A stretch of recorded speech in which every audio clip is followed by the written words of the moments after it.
Ditjen Imigrasi Kementerian Imigrasi dan Pemasyarakatan mengamankan 16 warga negara asing yang diduga hendak melakukan penipuan berbasis aplikasi kencan atau love scamming.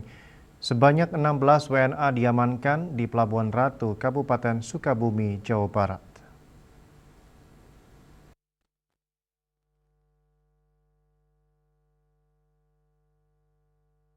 Ditjen Imigrasi Kementerian Imigrasi dan Pemasyarakatan mengamankan 16 warga negara asing yang diduga hendak melakukan penipuan berbasis aplikasi kencan atau love scamming. Ditjen Imigrasi Hendar Samaran Toko menjelaskan 16 WNA ini berstatus sebagai deteni di kantor imigrasi kelas 1 non-TPI Sukabumi.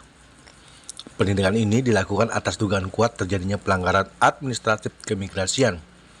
Belasan WNA ini berasal terdiri dari 12 warga negara Cina, 1 warga negara Taiwan, dan 3 warga negara Malaysia. Hendarsa menyebut ke-16 warga negara ini diduga akan melakukan love scamming atau penipuan daring setelah ditemukan bukti chat. Hendarsa menyampaikan ke-16 warga negara asing ini pun akan segera dideportasi. Saat ini pihak imigrasi tengah melakukan koordinasi dengan negara asal para warga negara asing tersebut. Pada sore hari kami akan menggelar konferensi pers terkait hasil operasi pengawasan keimigrasian terhadap 16 warga negara asing di wilayah Sukabumi yang terdiri dari 12 orang itu warga negara Tiongkok, kemudian 1 orang warga negara Taiwan, dan 3 orang itu warga negara Malaysia. Jadi jumlahnya jadi 16 orang. Ke-16 WNA di atas ini berstatus sebagai deteni di kantor imigrasi kelas 1 non-TPI Sukabumi. Penindakan ini dilakukan atas dugaan yang kuat terjadinya pelanggaran administratif keimigrasian. Adapun rangkaian peristiwa dan fakta-fakta hasil pemeriksaan tersebut dapat kami uraikan sebagai berikut ya.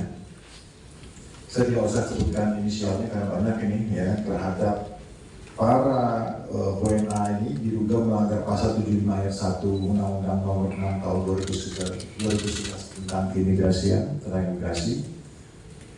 Yang diduga melakukan kegiatan berbahaya dan patut juga membahayakan keamanan dan ketertiban umum, atau tidak menghormati atau tidak mentaati peraturan perundang-undangan terhadap warga negara Malaysia.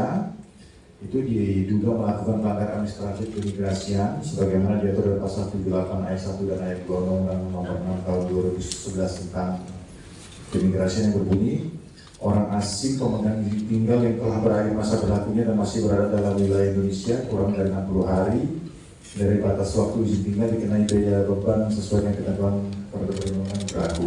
Kemudian ayat 2. Dari Jakarta, Julius Wato dan Ketut Sumadiasa melaporkan.